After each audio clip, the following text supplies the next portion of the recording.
Good morning, ladies and gentlemen. Welcome to another edition of the Free American Hour. I'm your host, Clay Douglas. My guest today, I'm very happy to announce, is Red Beckman, who I've known for quite a few years. Hello, Red. How are you?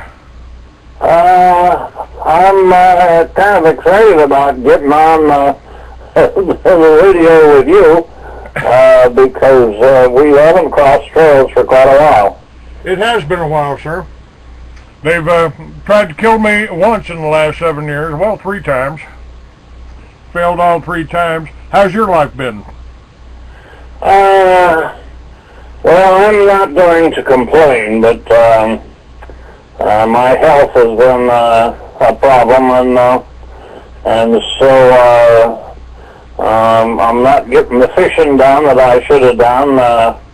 I thought I could do that when I kind of retired a little bit, but I don't think there's going to be any retirement as long as we've got a nation of people that have no clue whether they're coming or going.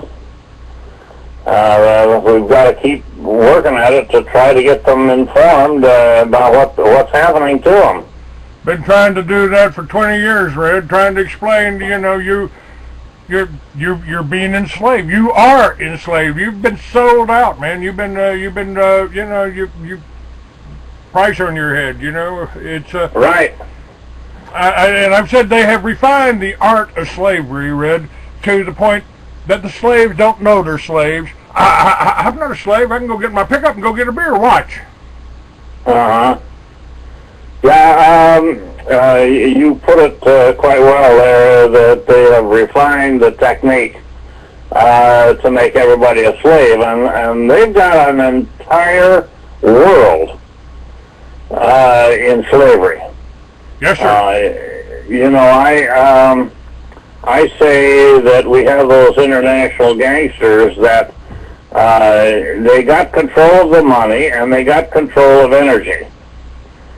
And when they did that, they were able to enslave everybody. And of course, you just came from that conference and over in Albuquerque, and there's a little bit of a light at the end of the tunnel now. I think that technology is catching up with these international gangsters. They don't have near the control of the money today that they had a year ago. The Federal Reserve is just teetering on the edge of collapse, and the energy thing. We're going to have free energy worldwide here before long. I suspicion. Here's what I think I learned at the Tesla convention, and I'm going to demonstrate this to everyone. And later on today, I'm going to put up a series of books on Nikola Tesla, and point out to you that we've had the ability to be totally energy independent and totally self-sufficient for 100 years. And these J.P. Morgans and Rockefellers and Rothschilds, these international banksters who want a one world government of the banksters, by the banksters, and for the banksters, have kept it from you to keep you enslaved. Absolutely. And there's more people becoming aware of that. And that is the key. And of course, this blog radio, there's no limit to the audience that you might have out there. You never know. And so we've got some reasons to be pessimistic, but we've also got some very good reasons to be optimistic. Yes, sir. It's you know, I've been doing this for 20 years, and that's about how long we've known of each other, at least. Yeah. And you know, I started the Free American because of what happened at Waco. I mean, this was an attack of a Christian church that had been established for 50 years, and their propaganda and their media tried to make you think it was okay to go kill 17 little children to save them for a child molester. Yeah, yeah. Of course, Pat Shannon's book, everything they ever told me was a lie. I don't know if you've seen the book or not. It's quite an eye-opener for the people out there that have been totally oblivious to what's going on around them. And when they read a book like that, it shocks them right to their foundations. When they learn more about Waco, and when they learn more about, you know, not Ted Kennedy, but John F. Kennedy's assassination and his brother Robert's assassination, and the fact that we didn't go to the moon and a few things like that, boy, I'll tell you that, you know, a lot of people have had questions, but they never have seen an array of all of these things. And I understand there's another book coming out, a second book on that. And of course you've got Judge Napolitano. He's been doing basically the same thing. He's been educating people about how we've been lied to. Now we had Waco. That's what woke me up to what was happening. They just did the same thing over in Norway. They went this guy posing just like Timothy McVeigh, who worked in the army, was set up to try to demonize the militia, and now they're trying to use this white guy. I just had David Duke talking about that, and this is the whole Zionist New World Order, you know, protocols of the elders of Zion type plot. It's been a plan for 100 years, and these Zionists, these elitists, I believe, are hiding behind the Jewish people and using the Jewish people, stirring them up just against Americans and anybody that opposes this one world banking company with their propaganda arms. So that's why I started Free America in the first place. And the Jewish groups have tried to demonize me, Red. I want to get your input on this. I'm sure. they you know, the ADL listed me in armed and dangerous and gave me credit for starting the militias again. I don't think I was that instrumental in it, but I certainly did promote it with the Free American magazine, and we did have the Free American magazine in every Barnes and Noble across the country. Yeah. We had 10,000 readers, and I guess I was getting a little too popular for them. Too vocal. They tried to set me up. They tapped their phones in May. So I made the mistake of telling them where I was going on my motorcycle, and they were waiting for me. Yeah. That wasn't the NSA tapping the phones. That was two Israeli companies. And the ADL has demonized me for starting a militia. My statement to them was, what part of the Second Amendment don't you understand? I started the militias. You're damn right I did in New Mexico. I started it, and I trained them and hired the people to come up to the NRA range up in northern New Mexico, and we trained them, you know, and my sons trained with them. But we started the militia in the governor's office. Governor Gary Johnson, we met with him. We worked for him. He do you need us? We're here. Did we do that right, or did we not? Well, you did what you could. You see, so much of what we've had to do or have done in the past has been we have to work with limited resources, and so we do what we have the money or the resources to work with, and let the chips fall where they may. And there hasn't been anybody out there with a voice such as yours talking about these international gangsters as you do, and you were just naturally. I mean, you were a target, and I'm sure you probably still are. Night before last, I was surrounded by 6 cop cars for a broken tail light. Yeah, I guess so. They took. Hey, here's my license, officer. You were doing 65 and a 55. I didn't see the speed limit change. I had the officer. I had the cruise control set, and he took my license and walked back to his car. And the second cop came up, and the third cop came up, and the fourth cop came up, and the fifth cop came up. You were you were well known.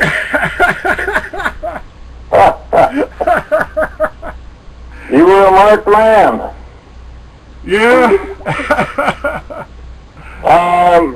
But you know, I think there's more cops all the time that are getting wise to some of this. Not near enough. They have trained a bunch of cops in this country to be real psychotic killers. You know, that's what you run into with the cops out there anymore. They send them off to school, and when they come out of there, they're mentally crippled. Red, they demonized militia, then they went after Christian identity, then they went after the veterans. We had a veteran shot here in Tucson 60 times walking down his hallway with his rifle. This is an Iraqi vet. Oh boy. Oath keepers came here and you know, had some little demonstration for it, but nobody's gone to jail for that. Nobody's gone to jail for Waco. And when they listed me as the Free American in the FBI's Guide to Right-Wing Extremists, I called up Governor Gary Johnson and said, Gary, I think somebody's trying to get me killed here. Oh, don't worry about it, Clay. Don't worry about it. And the next day I called the chief of the state police, and he said the same thing. Don't worry about it, Clay. I said, you guys keep telling me that. Well, I'm worried. Clay, the governor just recalled all those booklets from every police station in New Mexico. I've been reading your magazine for 10 years. You don't have anything to fear from me or any of my men. So I had pretty good yeah, well, you know, I have been around all this since the mid-'70s, and I traveled this country from top to bottom and end to end. And you know, I had a lot of people say, well, Red, how long is it going to take? When are we going to get this thing turned around? 25 years ago, I was telling them, well, we're not going to see the changes we need until we have an economic meltdown. And then it's going to get people that are going to have, everything is going to fall apart on them, and then their hearing gets better. And they're listening today like they never have because of this economic meltdown that we've been experiencing. And, you know, they're trying their best to convince people that the worst is over of the economic meltdown, but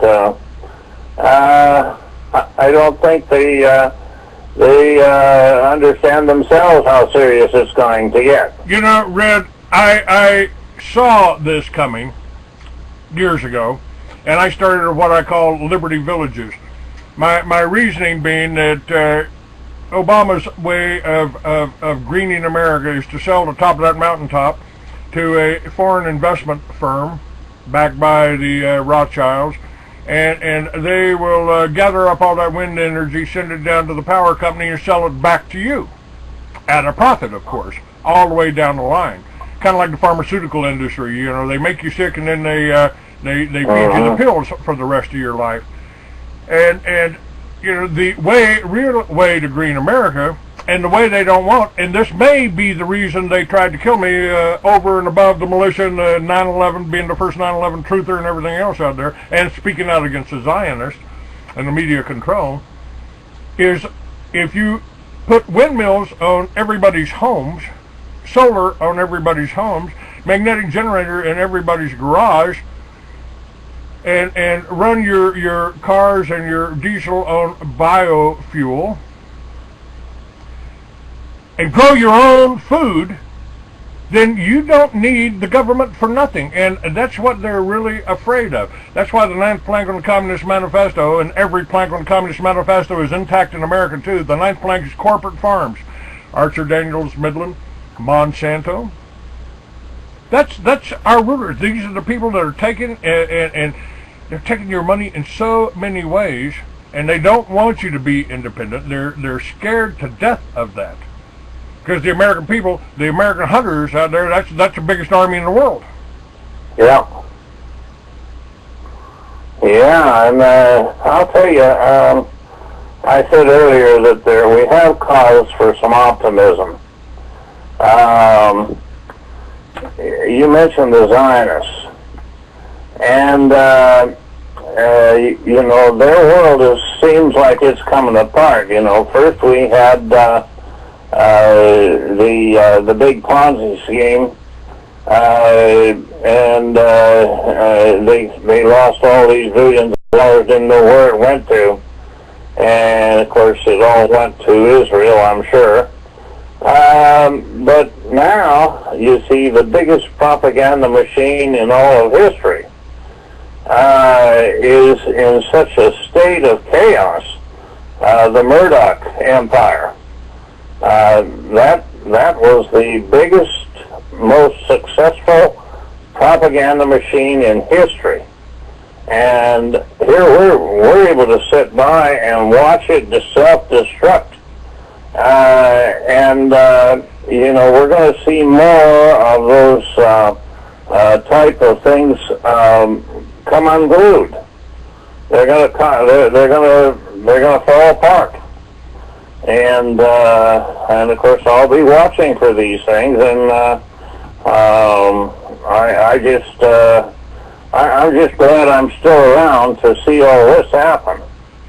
Well, you know, it's kind of like that old curse, you know, may you live in interesting times. Yeah. You know, yeah. People don't realize you wrote Why the Militia. You wrote Why the Militia, and, yeah. And you know, I've tried to explain to people for the last 20 years. You know, the militia is you. If you're between the ages of 18 and 45, by U.S. code, you're the militia. Governor can call you up and recruit you if anytime he needs you. Yeah, well, I figure that at 82, I'm part of the militia yet, and all crippled up with arthritis, and I'll go to my grave as a militia. Yes, sir. Yeah. That's kind of one of the that's one of the nice things. They can't fire you from the militia, you know, if you if you speak out wrong. Well, you know, back there in the early 80s, in Montana, we've got a heritage. They didn't call themselves the militia, they call themselves the vigilantes. Excuse me. Montana was being overrun with gunslingers and thugs, and These outlaws were stealing the gold as the miners were sweating their blood to get that gold out of the ground, and these thugs were stealing it, and things were in a real state of chaos. And then they formed the Montana Vigilantes. And when they did, that was December of 1863,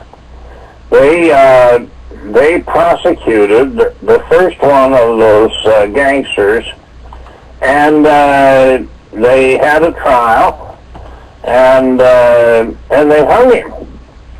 And it didn't take long. In January of 1864, the Vigilantes rounded up the county sheriff of Virginia City, Montana.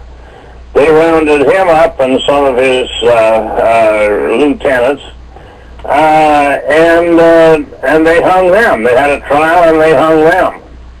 And it was the Montana Vigilantes that brought, order out of chaos in the state of Montana back there in that time period.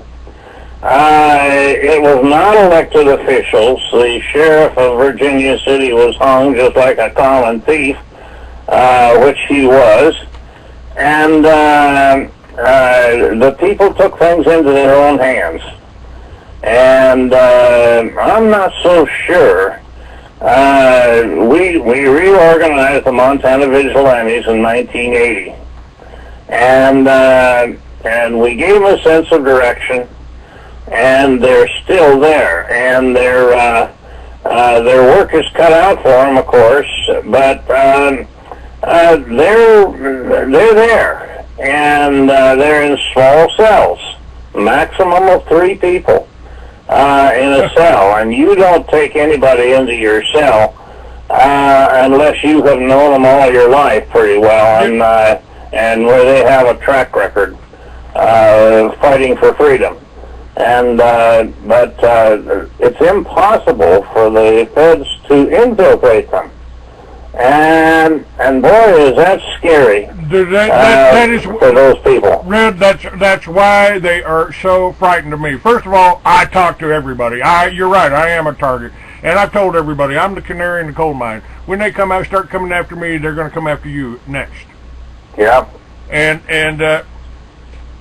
people said, hey, militia? I said, if you join a militia and there's more than 10 people in it, and you haven't known all of those 10 people your whole life, one of them's a Fed, one of them's an ADL agent, one of them's an SPLC agent, one's a Homeland Security agent trying to set you up for something.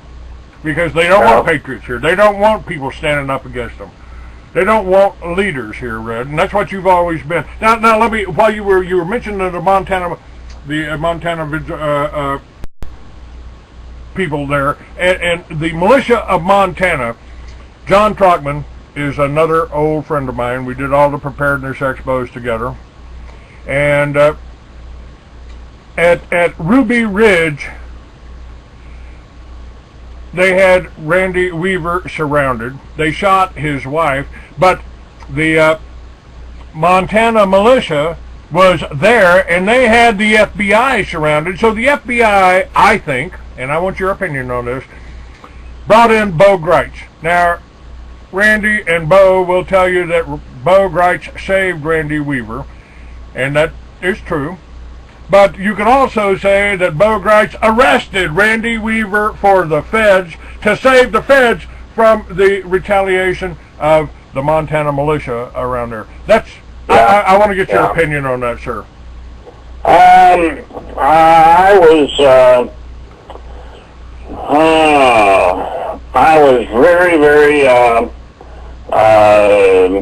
very cautious anytime I was around Bo Gritch.